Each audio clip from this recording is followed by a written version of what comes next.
The NFC North is not afraid anymore. You can cue up Macaulay Culkin yelling that out in Home Alone. I'm not afraid anymore. Because I think that's how the NFC North feels about the Green Bay Packers, which is a compliment. Before every Packer fan gets in their feelings, is a compliment to the reign of terror in the conference. The Green Bay Packers have rained down on most teams in the NFC North. I would say, just offhandedly, just guessing, Packers by a landslide have the most NFC North titles or NFC Central titles since Favre and Rodgers, followed by the Vikings, then the Bears. And I would imagine that the lead over those other two teams are, you can combine everyone else in the North over that time, and they still won't have as many titles as the Green Bay Packers have had in the NFC North/Central since Brett Favre arrived. And I think, and look, Jordan Love might restart the reign of terror. He might be the next superhero to play quarterback for the Green Bay Packers. But most realistically, he would be the next Ryan Tannehill, not the next Aaron Rodgers. And Ryan Tannehill is not inflicting terror into the hearts of teams across the AFC South. I think that's where they play. So, Matt Hamilton, Jim Rutledge. This is Rutledge and Hamilton, presented by Coors Light. The mountains are blue. You know what to do. And that's Crush, a Coors Light. And we are live from the Everlight Solar Studio. I want to get into this right away. 844-770-3776 is how you get into the show. Matt, my working theory, as we heard it in the open there, Justin Jones from the Chicago Bears took some shots at the Green Bay Packers. The comments are irrelevant in the idea of what he said. It doesn't really matter. He's not that... I mean, he's a starter, but he might not even start the season as a starter. The Bears drafted 2 second-round picks. Both those guys could be starters, and Justin could be a backup before the season even gets rolling. So that part doesn't matter. But for me, I think there's an air of Superman is dead. Or the Dragon Slayer is gone. There's nobody in the North. Now, this works in the Packers' favor. There's no Dragon Slayer or superhero yet in the North that the Packers would run into. So I'm not saying the Packers are in line for some sort of fall off and they're going to be terrible forever. What I am saying is there's a vacuum of power right now, and somebody is going to have to fill that void. And there's no terror. Nobody's afraid of the Green Bay Packers right now. I think... Well, there's no fear anywhere. Right. No one's afraid to go to Soldier. And I'm not saying you're wrong, but after 30 years of Lambeau being this place where... No, not Lambeau, because people could go on Lambeau and win. When I say Lambeau, I mean Favre's house, Rodgers' house. When you have to go there and you've got to play the Packers, or just in general, you play the Packers. I think in general. Most people are chalking that up as an L or a coin flip in previous seasons. Very rarely were the Packers looked at, especially in the North, by their opposing teams as a pushover game or a game that you're going to win. Yeah, and never. now I think most teams are pretty comfortable that they feel like they have a pretty good shot coming into Green Bay and playing the Packers. And this is what I'm trying to get at. Nobody's afraid of playing the Green Bay Packers anymore, and that is a credit to Aaron Rodgers. Now, if you want to push back on me, think about how you felt as a Packer fan every single time you rolled out there with Aaron Rodgers as your quarterback. And that air of confidence that you had. I know that air of confidence because I grew up as a Chicago Bulls fan during the Michael Jordan era. I know that confidence of, and trust me, Jordan did it better than any other player, at least for the Packers, has ever done it as far as owning the league. So I know it tenfold what it's like, that feeling of, oh man, we got this. And other teams being afraid of it. And there's a factor of it that when Chicago or Detroit or Minnesota, Matt, to your point, sees the Packers on the schedule and there's Aaron Rodgers, they might talk a little. They might try to hype themselves up. But they know, and how they're coaching their football team and how they're approaching that game, Aaron could turn that game on a dime. You can't give Aaron an inch. You can't let Aaron do anything to gain confidence. You can't let the Packers get up. You can't let them hang around too much. You can't let Aaron score a fourth quarter touchdown if you're only up 14. Like, Aaron was a superhero that could slay the hopes of a team winning really at almost any point in the game. Like, that's the part, statistics and awards aside, that part has been in Green Bay really since Brett Favre. And we'll see what Jordan Love is. But right now, Nobody's like, oh, God, Green Bay is coming to town.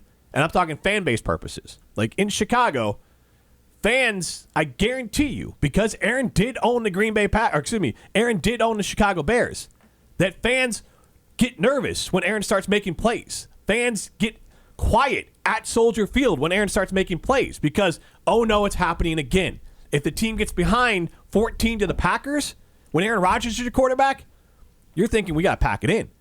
That is not going to be the case this season. Maybe Jordan Love starts the new reign of terror. Maybe he's the next X-Men, the next great superhero quarterback for the Green Bay Packers. That'd be pretty cool. But until that's proven, there's no team in the NFC North that has that we can't beat them at their peak prime. Because like Chicago going to play Green Bay, even Chicago at their absolute best, could tell themselves we have to play a perfect game and we still might not win, depending on Aaron Rodgers. Right. Now, any team, especially Detroit and Minnesota, let's make it about them because those are the teams I think are truly competing for the division title. Right. Those two teams can tell themselves, we go out there and play our football, we'll beat the Packers. Detroit did it in Lambeau with the season on the line against Aaron Rodgers. Let alone they're not going to be afraid this time around. Yeah, absolutely. And Jimmy, I took a moment. I came up with the numbers for the NFC North. Let's see, Favre took over in what 1991. Yeah, that sounds about right. 91. So from 91 on, you have Detroit with 2 division championships, and that was in 91 and 93. You've got Minnesota with 9. You've got Chicago with 5. Tampa Bay got one of those because they were still in the NFC North or the NFC Central at the time. And then you have the Packers with 15. So in the last 32 years, the Packers have won 15 division titles. And so I was a little off because I thought if you added up everyone else, the Packers would have more. Yeah, I mean, and it's close. Like yeah, if you started like when the Packers won their first with Favre, there's 4 in there, so they would if you counted the first one. I was just starting at Favre's like absolute start of his career since we had a sure thing quarterback. Still, it's that just goes to show that the Packers were the team to beat in the North. Like regardless of what happened the season prior, the Packers were still a team that was looked at as the team to beat. More than that, like this year, you'd say Detroit is a team to beat in the North. The Packers were. With Aaron Rodgers and Brett Favre. I still think you got to be the Vikings, just because they had the best record last year. But that's not my point. Whatever you want to say. All right. But with Rodgers and Favre, no matter what the Packers were rolling out there on the roster, you were thinking to yourself, the Packers, as a Packers fan, have a chance. Yes. And no matter what the game was, no matter what the Vikings were doing, no matter what the Bears were doing. I know when the Bears won the division 4 years ago and Green Bay went to Soldier Field and Eddie Jackson picked off Aaron Rodgers to win that game late in the game. I didn't breathe a sigh of relief until Eddie Jackson made that interception of Aaron Rodgers to seal the division for the Chicago Bears because the Packers were making a playoff run at that point. Right. Like if they had won the last few games, in theory they could have gone to the playoffs. Now instead, that started the end of Mike McCarthy. Things went sideways, but that was late in the season. Right. And I was thinking, I don't want Green Bay to get into the playoffs. I want the Bears to end the Packers season, which ended. Eddie Jackson picked off Aaron Rodgers. Packers lose. That was the end of their season.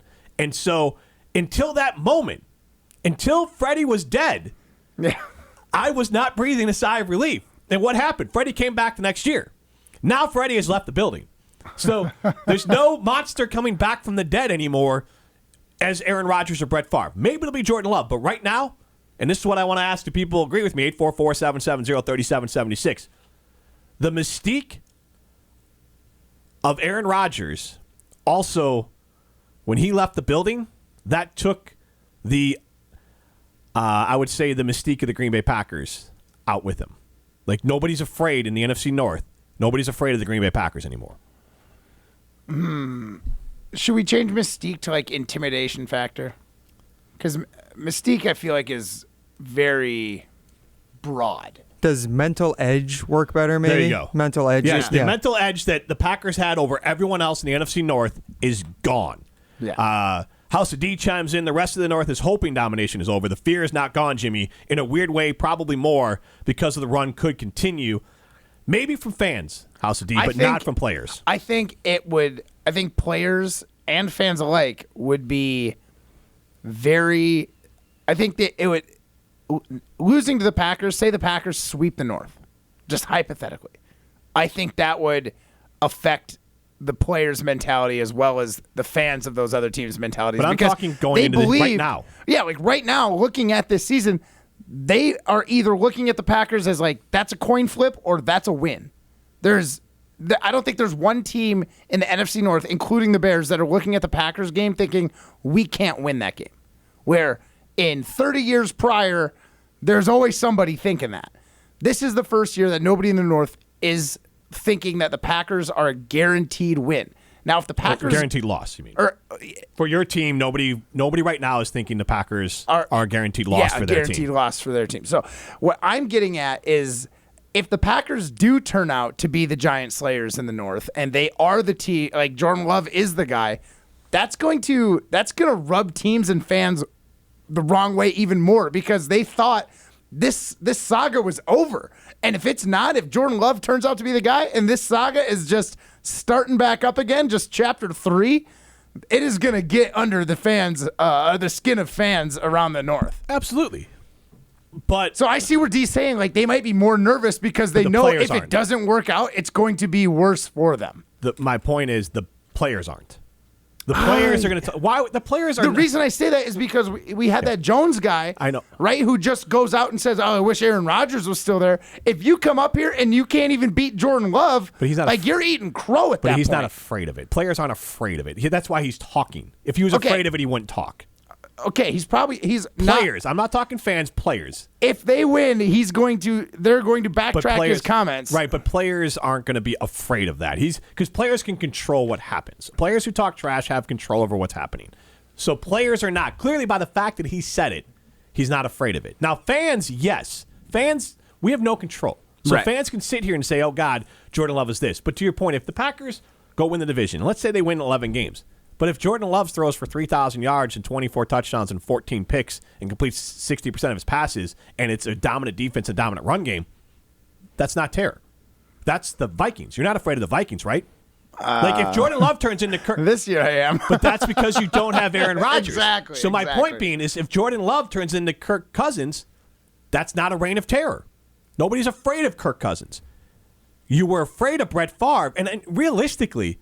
it was Aaron Rodgers that dominated the North even more than Brett Favre did. Because I bet you if you went under Aaron Rodgers' window time of winning the North compared to everyone else, I bet you it is more. The Packers won it more than the rest of the division combined. I'll look into that. So you can look into that. But Aaron Rodgers, it's not about Jordan Love being good. He could be Ryan Tannehill, Jimmy Garoppolo, Derek Carr. He could be a lot of really good quarterbacks, even Dak Prescott. But none of those quarterbacks scare you. There's only a few that do it. Patrick Mahomes, Josh Allen, Joe Burrow. I'm sure I'm missing some here, but there's not a long list. I don't think Jalen Hurts even terrifies the East right now. He has to do it longer. When did Rodgers take over, 09? 08. 08, 09 My season? first year up here, coming back from Florida.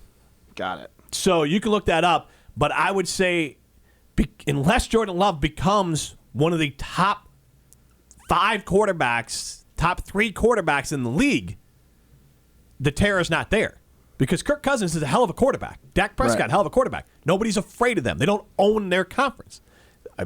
We can't even say Jalen Hurts is there yet. Right. You could go Joe Burrow, Josh Allen, Patrick Mahomes. I'm probably missing someone. But you can't even say Josh Allen if Patrick Mahomes owns the division. Well, that's not the same division. Oh. Conference. Oh, that's right. Okay, conference. Because the Packers didn't own a conference. No, they didn't. I mean, you can make an argument they're one of the biggest underachievers ever with the quarterbacks that they had. This is Rutledge and Hamilton, presented by Coors Light. You're listening to Rutledge and Hamilton, presented by Coors Light. Miss any of the show? Find full show podcasts free